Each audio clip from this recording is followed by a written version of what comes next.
Good morning, Grade 7s. Welcome to WorksheetCloud, Grade 7 Natural Sciences. My name is Mrs. Hall. If you have a question during the lesson, please send an email with your question to grade7@worksheetcloud.com. I got no questions yesterday, so I'm assuming all good on your side. Let's continue with today's lesson. Just remember, if this lesson has already been taught to you, just use it as a recap and consolidation. I'm pretty sure your teacher at school did a pretty awesome job of teaching you this section if you've been through it already. Today's topic is variation in a species. We are going to take a look at what is a species, variation, genes, genetics, environment, interspecific, as well as intraspecific. Those are all new science terminology, definitions and terms that you will be learning. I know it's quite hard to learn the science language, as they call it, but it's very important that you understand all the different terms. Let's start with what is a species. A species is the most detailed form of classification of living things. Now, if you started Life and Living already at the beginning of the year, you would know what a classification system is. A bit of a recap here, a species is a group of similar individuals that are able to reproduce with one another to make more individuals of the same species. You know, there are estimated to be about 9 million species on Earth. Quite interesting. So if you look at this happy little family here, this is human species. Here's examples of species. Obviously, the humans, the rhinoceroses, the horses, and the polar bears. And they are all able to reproduce and make new young from reproducing with each other. What do you think the word characteristic means? I want you to have a look at the person next to you, or perhaps your mom and dad who are working in the background, or your sibling who's sitting next to you, and I want you to identify some of their characteristics. Are they the same as yours, or are they different? I don't want you to only look at your physical characteristics. I also want you to look at the way you act and behave as siblings. Are you similar to each other, or are you very different? This could start an argument.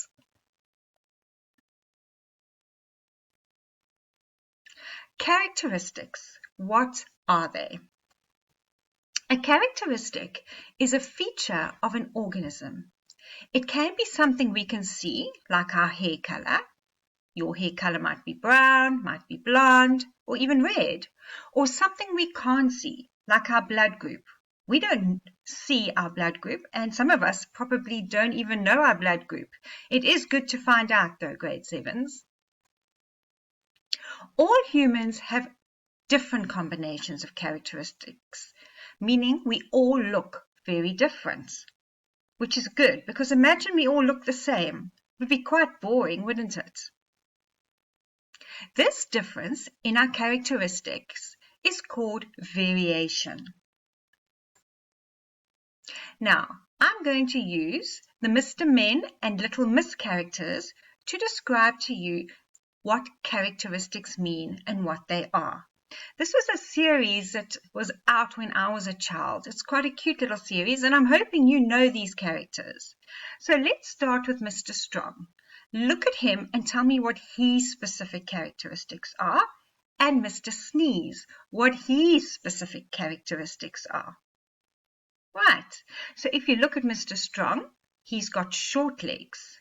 And if you look at Mr. Sneeze, he's got long legs.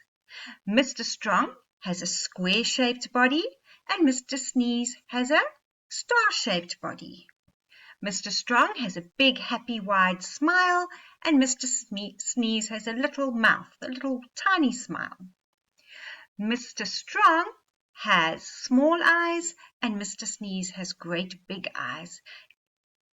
Mr. Strong doesn't seem to have a nose, but Mr. Sneeze has a big red one. Those are their specific characteristics. What if Mr. Sneeze and Little Miss Trouble had a child?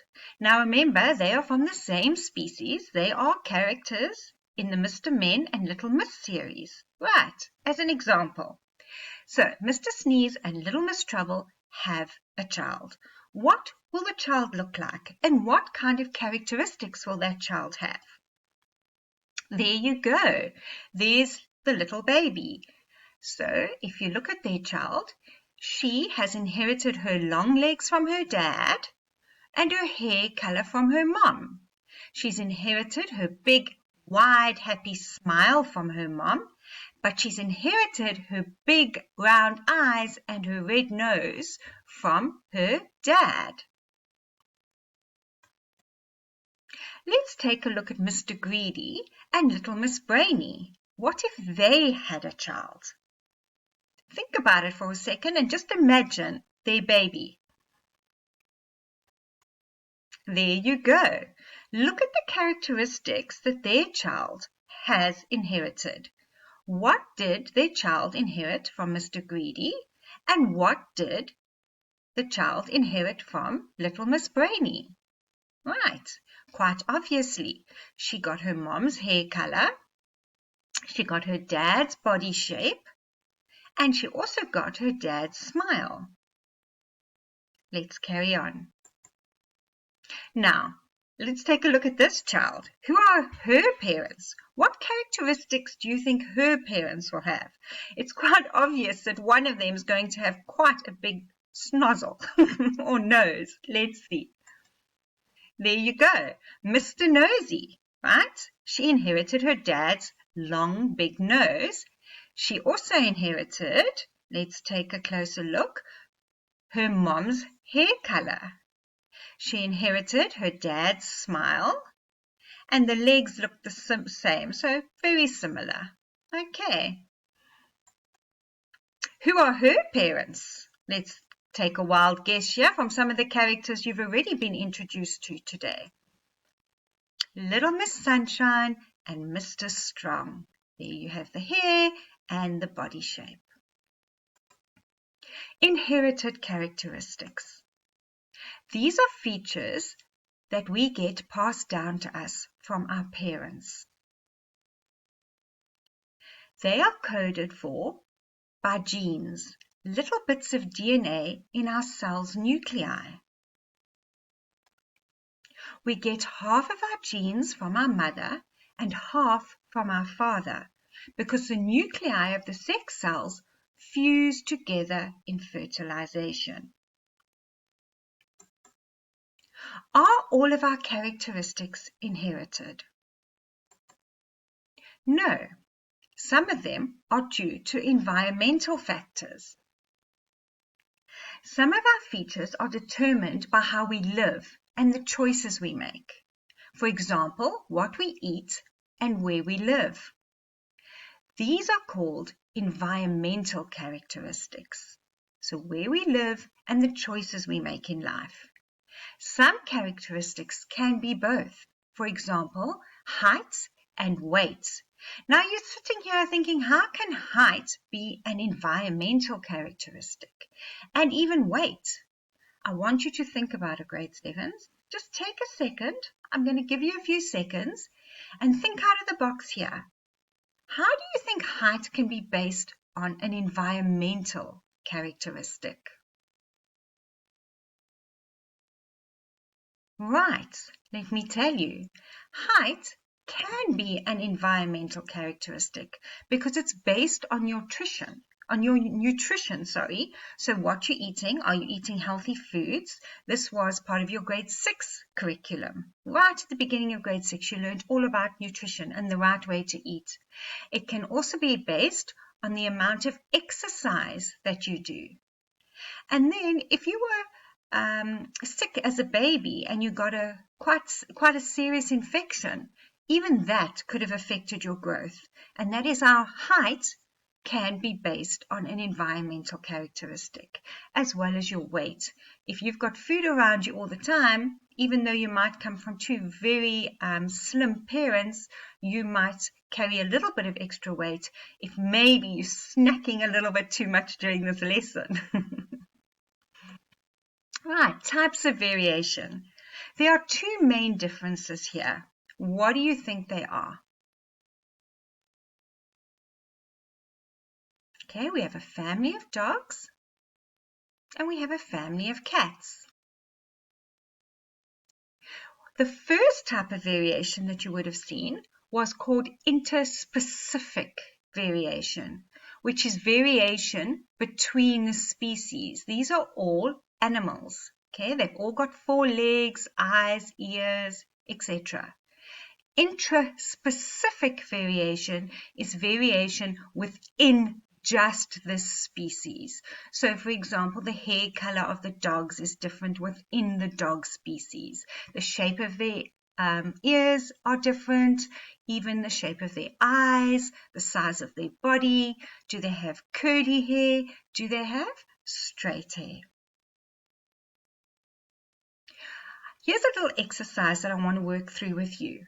I want us to look at the different variations of species in the paragraph, and I want you to highlight for yourself to show what caused the variation. Remember, the variation can either be inherited. This is characteristics caused by genes found in the nucleus of all cells, and it is passed on from parents to offspring. It could be environmental, which are characteristics caused by influences in the surroundings, and it cannot be passed on from parents to offspring. Or it could be both inherited and environmental, where some characteristics can be influences by both genes and the environment. Right, so let's start reading.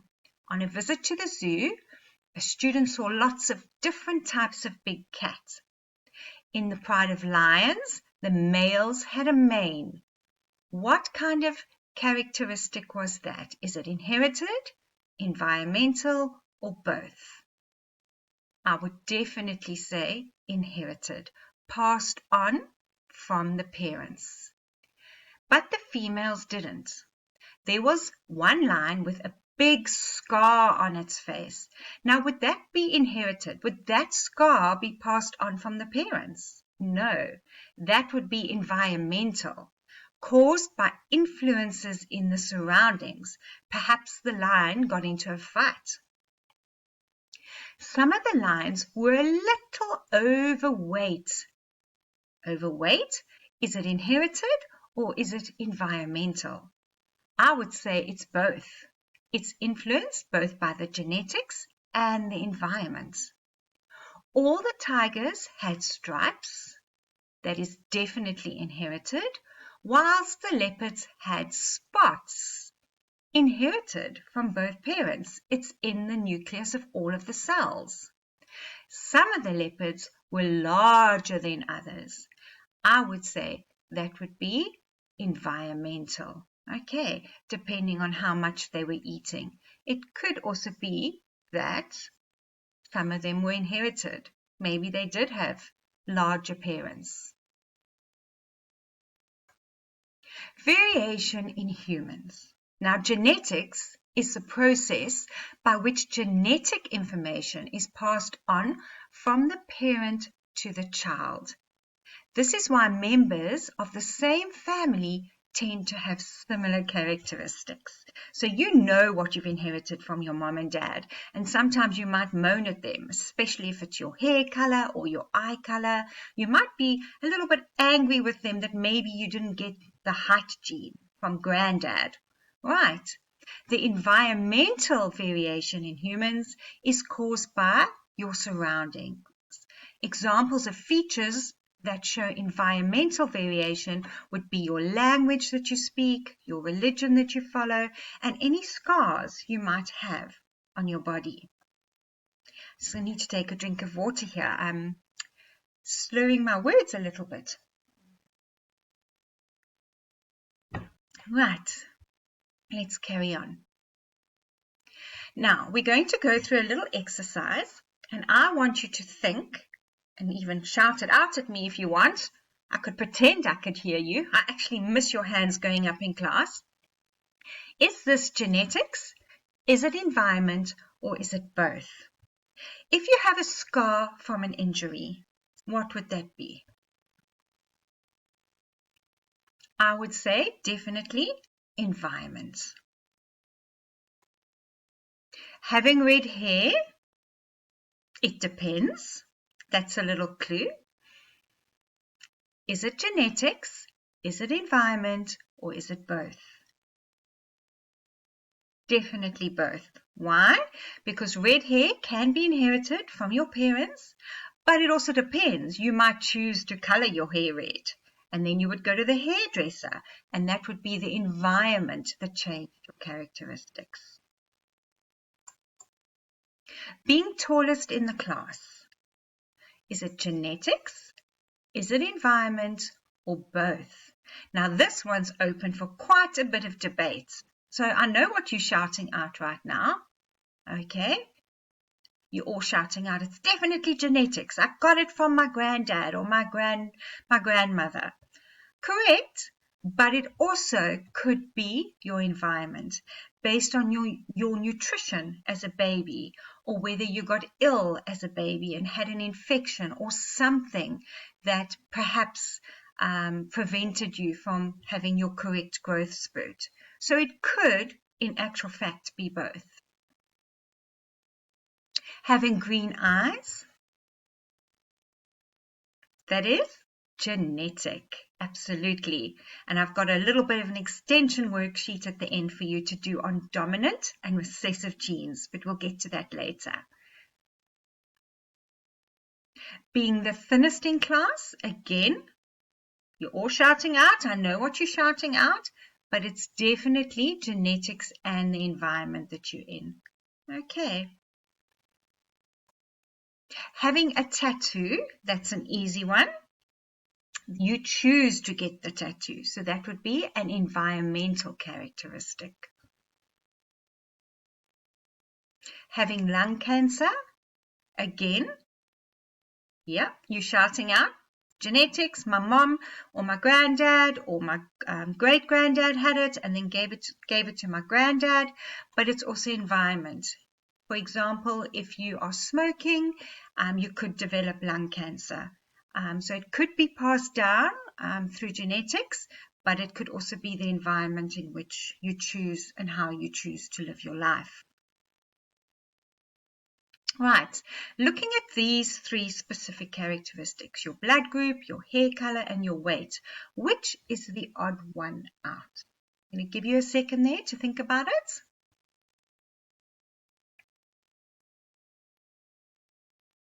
Okay, it's definitely your blood group that is inherited. This is in environment, your hair color, and your weight is also based on your environment. This one's going to create a lot of debate in the family. Is it scars that's the odd one out, accent, or sporting ability? Now, doing quite a bit of research into these three, scars obviously is going to be your environment. Your accent and the way you speak, you do change your accent according to the environment you're in, especially if you move countries, your accent can change. But sporting ability, now I know Dad shouting from the back, oh, you got your sporting ability from me, and Mom saying, absolutely not. She definitely, or he definitely got his sporting ability from me. This is a difficult one. Grade 7s, because it is an inherited characteristic. Definitely, you do get that gene passed down, but it is also based on your environment. Again, your nutrition. You might have the gene, but your environment plays a role. Have you eaten correctly throughout your life? Have you had the right nutrition for your growth spurts? Have you had access around you to practice your specific skill in the sport that you love? So environment can play a role here. But if I had to choose the odd one out, I would say sporting ability, but with a lot of debate. Right. The key points that you have learned today. You have learned about inherited variations, which are characteristics inherited from your parents. And hopefully you are loving your mom and dad right now, saying, I'm so happy, mom and dad, with what I inherited from you. Thank you for my beautiful hair. Thank you for my eyes. Thank you for my curly hair or straight hair or big smile, whatever you may have inherited from each one of them. Environmental variations are variations caused by your surroundings. Many variations are affected by both inherited, like I said earlier, as well as environmental factors. I want to be sitting around your dinner table tonight when you are all arguing with your parents about who you inherited your sporting ability from. This is my last slide, boys and girls. This is my extension challenge. I wanted to tell you about dominant and recessive genes. So scientists have discovered that genes are inherited in certain patterns. What genes your parents and grandparents have affects what genes you have. Each child inherits 2 genes for each trait from their parents. Some genes are more dominant than others. For example, brown eyes are dominant over blue eyes. If someone has a brown-eyed gene and a blue-eyed gene, they will have brown eyes. Exactly the same as me. My dad had blue eyes, my mom had brown eyes, but I got the brown eyes because it was the dominant gene. I have sisters, though, with blue eyes, and the reason for that would be one of their grandparents. Both grandparents also had blue eyes. They will only have blue eyes if both genes are blue. The brown-eyed gene is called the dominant gene, and the blue-eyed gene is the recessive gene, and it goes back to your grandparents as well. And that is why I have sisters with blue eyes, even though the dominant gene between my parents was brown eyes. So I want you to research this topic and determine your family's dominant and recessive genes by going back in your family tree. Start with your eyes, go back in the eye colors, and then think about your dominant and recessive genes in your family. Grade 7s, it's been a great lesson. I've enjoyed spending time with you. I hope that you enjoyed it too. And I'm sure you're looking forward to getting back into the classroom. As am I. Who would have thought? A teacher wanting to go back. I've actually had enough holiday time now, and I'm missing the interaction with my children. But let's carry on with this lockdown. Let's do what we're supposed to do to stop the spread of the virus. And boys and girls, be kind to each other. Be kind to your parents. Be kind to your siblings. It's so important. You've got to work together. You've got to help with the chores in the house. Mom and Dad are also very busy trying to get their work done. Have a great afternoon and enjoy the Easter break.